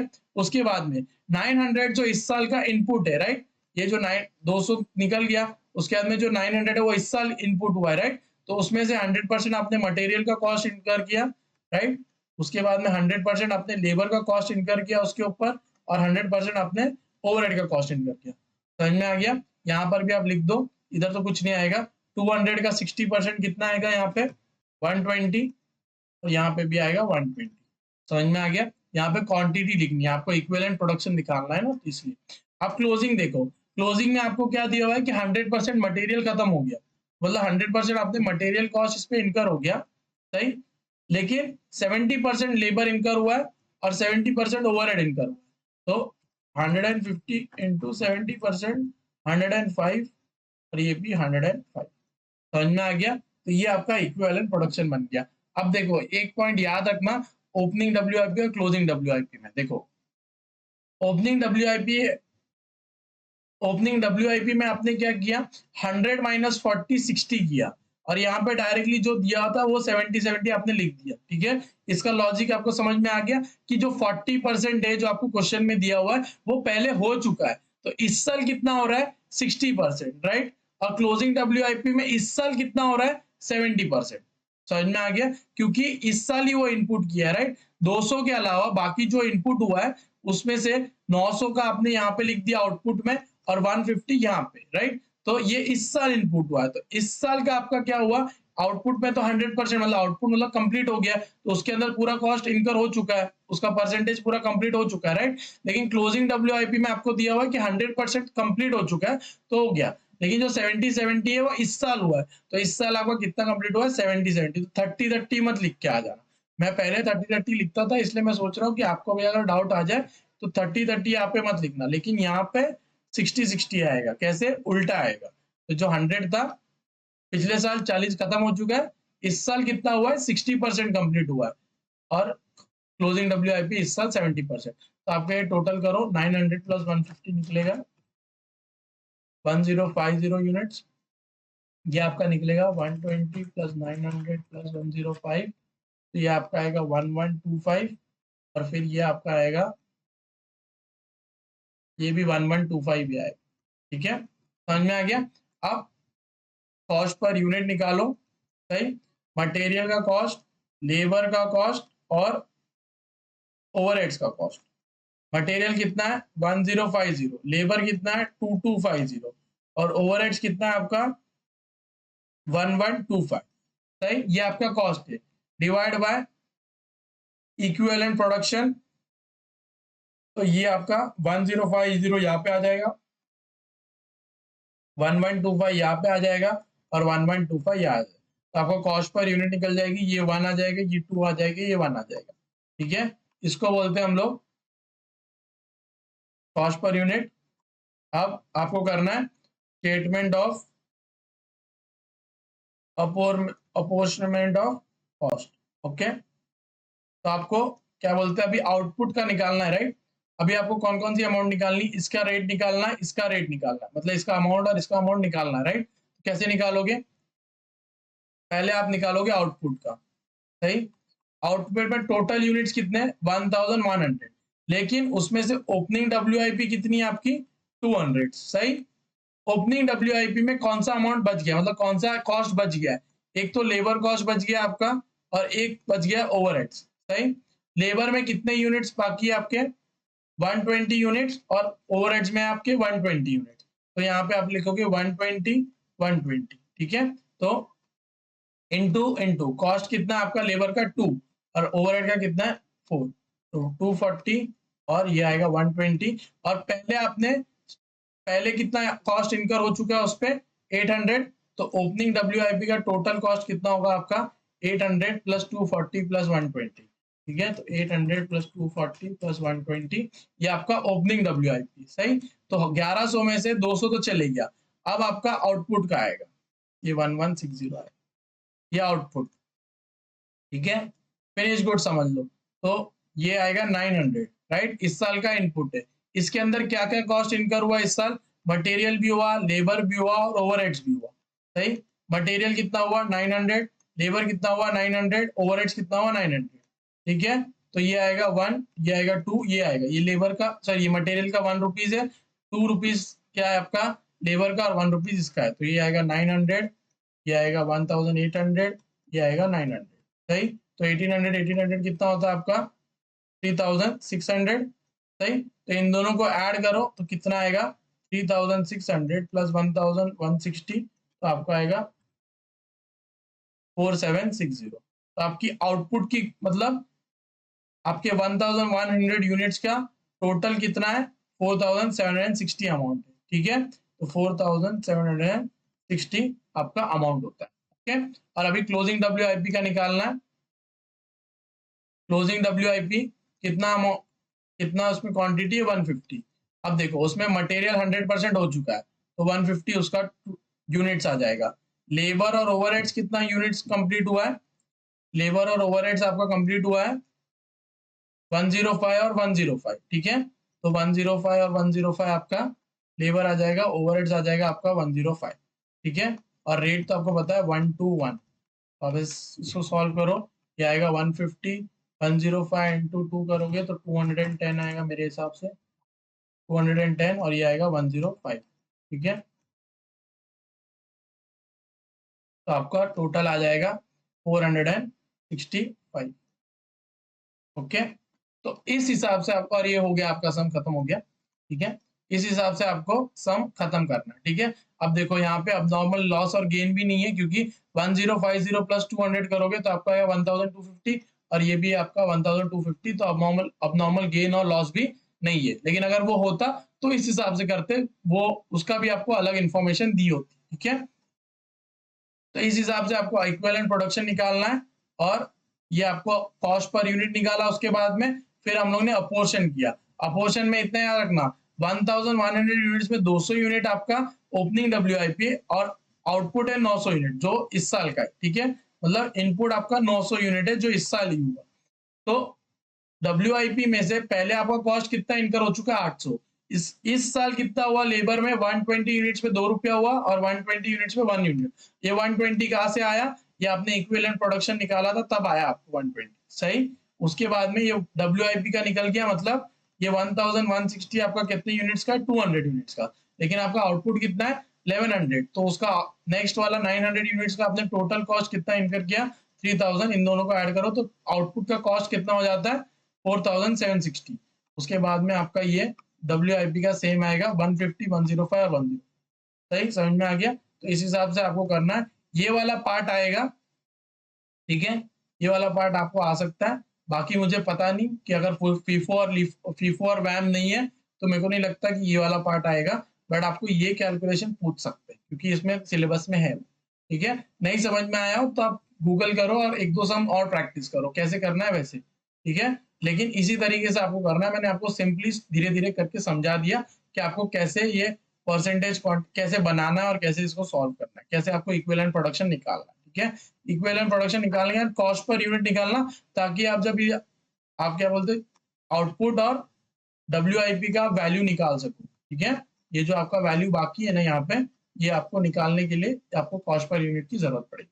समझ में आ गया। अभी हम लोग नेक्स्ट करते हैं जो हमारा लास्ट क्वेश्चन नंबर 4 का लास्ट पॉइंट है। ओके, क्वेश्चन नंबर 4 का फर्स्ट पार्ट है ए। ओके, ये आपका 2 इयर्स वाला है, मैं डायरेक्टली करवा रहा हूँ। इसका आपको सिर्फ पीवी रेशियो क्या आएगा, change in profit upon change in sales. तो 80,000 minus 40,000 divide by 6 lakh minus 4 lakh. Okay, तो आपका पीवी रेशियो आएगा मल्टीप्लाई बाय 100। ठीक है, तो 40,000 डिवाइड बाय 2 लाख करोगे तो आपको 20% आ जाएगा पीवी रेशियो। ठीक है, फिर क्या पूछा आपको, बीईपी इन अमाउंट। क्या भैया 5 मिनट रुकना, very well. BEP in amount. Okay, BEP in amount और एक यूनिट का होता है, तो आपको याद होना चाहिए fixed cost upon PV ratio, उसका फॉर्मूला है अगर अमाउंट में, और अगर आपको यूनिट में निकालना है तो कंट्रीब्यूशन पर यूनिट यहाँ पे आ जाएगा। ठीक है, तो फिक्स्ड कॉस्ट है आपकी, पहले आपको फिक्स्ड कॉस्ट निकालना पड़ेगा। तो फिक्स्ड कॉस्ट निकालने के लिए आपको क्या करना पड़ेगा, सेल्स इनटू पीवी रेशियो आपका क्या आ जाएगा, कंट्रीब्यूशन। तो कंट्रीब्यूशन आपको निकालने के लिए, तो 6 लाख आपकी सेल्स है, 20% अगर आपका पीवी रेशियो है तो 6 लाख इंटू 20% करोगे तो आपका कंट्रीब्यूशन आएगा 1,20,000। सही, उसके बाद में आपको इसमें से फिक्स्ड कॉस्ट निकालनी है। अब प्रॉफिट क्या है आपका, इसमें से प्रॉफिट माइनस करो, प्रॉफिट है आपका 80,000, राइट, तो आपको फिक्स्ड कॉस्ट निकल जाएगा 40। ठीक है, ये चीज आपको याद रहनी चाहिए, सेल्स माइनस वेरिएबल कॉस्ट, इसका आता है कंट्रीब्यूशन माइनस फिक्स्ड कॉस्ट, फिर आता है प्रॉफिट। ठीक है, तो अभी मैंने क्या किया, कंट्रीब्यूशन से प्रॉफिट माइनस कर दिया तो मुझे फिक्स्ड कॉस्ट आ गई, लेकिन आपको ये पीएनएल याद रहना चाहिए। फिक्स्ड कॉस्ट कितनी है आपकी 40,000, उसमें से पीवी रेशियो आपकी 20% है, इसका आंसर आपको आ जाएगा 40,000 डिवाइड बाय 20%, यूज में 2 लाख। ओके, उसके बाद में आपको है सेल्स रिक्वायर्ड, मतलब आपको रिक्वायर्ड सेल्स फाइंड करनी है, क्योंकि उसका फॉर्मूला क्या है, fixed cost plus required profit जो आपको दिया हुआ है अपॉन पीवी रेशियो। ठीक है, तो फिक्स्ड कॉस्ट कितनी है आपकी 40,000 प्लस रिक्वायर्ड प्रॉफिट आपका है 1,50,000, पीवी रेशियो आपका 20%, तो 1,90,000 डिवाइड बाय 20, रिक्वायर्ड सेल्स कितनी है आपकी 9,50,000। लास्ट पूछा है margin of safety, margin of safety is equal to actual sales minus break even point के सेल्स। ठीक है, एक्चुअल सेल्स कितने हुए आपके 3.5 लाख, वो जो क्वेश्चन में दिया हुआ है, और ब्रेक इवन सेल्स तो आपको पता है कितने 2 लाख, सही। तो आपका 1.5 लाख रुपया क्या आ जाएगा, मार्जिन ऑफ सेफ्टी। समझ में आ गया। ब्रेक इवन सेल्स आपने यहाँ पे निकाली है 2 लाख, ठीक है, तो ये आपका यहाँ पे आ जाएगा। समझ में आ गया। तो इस तरीके से आपको क्वेश्चन नंबर 4 का फर्स्ट पार्ट करना है। अभी हम लोग सेकंड पार्ट करेंगे क्वेश्चन नंबर 4 का बी पार्ट। बहुत इजी है, मैं इसलिए फटाफट करवा रहा हूँ। स्टैंडर्ड, ठीक है, फिर एक्चुअल, स्टैंडर्ड क्वांटिटी ऑफ समिनका पर टेबल। तो एक टेबल का आपको स्टैंडर्ड दिया हुआ है, ठीक है, क्वांटिटी आपकी है 4 स्क्वायर फीट, रेट है आपका, प्राइस है आपका 5, और ये अमाउंट आ जाएगा आपका 4 5 20। यहाँ पे है कितना एक्चुअल प्रोडक्शन हुआ है 1000 यूनिट्स, तो क्वांटिटी कितना लगा आपको 4300, प्राइस आपकी लगी 5.5, और उसके बाद में अमाउंट 4300 इंटू 5.5 आपको लगा 23,650। अब क्योंकि इन दोनों, ये दोनों सेम नहीं है, तो हमें रिवाइज स्टैंडर्ड बनाना पड़ेगा। तो रिवाइज स्टैंडर्ड, ठीक है, अगर एक यूनिट के लिए मुझे 4 रुपया लगता है, तो मुझे 1000 यूनिट के लिए कितना लगेगा, सॉरी, अगर मेरा स्टैंडर्ड एक है तो मुझे 4 यूनिट लगता है, तो 1000 के लिए मुझे कितना यूनिट लगेगा वो निकालना है। तो आपका लगेगा 4000, सही। तो यहाँ पे आएगा आपका रिवाइज स्टैंडर्ड, यहाँ पे ही लिख देता हूँ मैं, रिवाइज स्टैंडर्ड फॉर 1000 यूनिट्स। तो आपका 4000 क्वांटिटी आएगा, और रेट आएगी आपकी 5, और इसका 4000 इंटू 5 करोगे तो आपका अमाउंट आएगा 20,000। ठीक है, समझ में आ गया। अभी आपको सिर्फ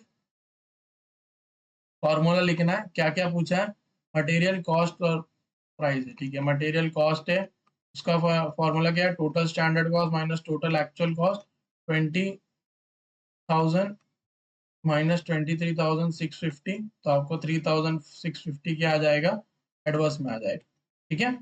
उसके बाद में मटेरियल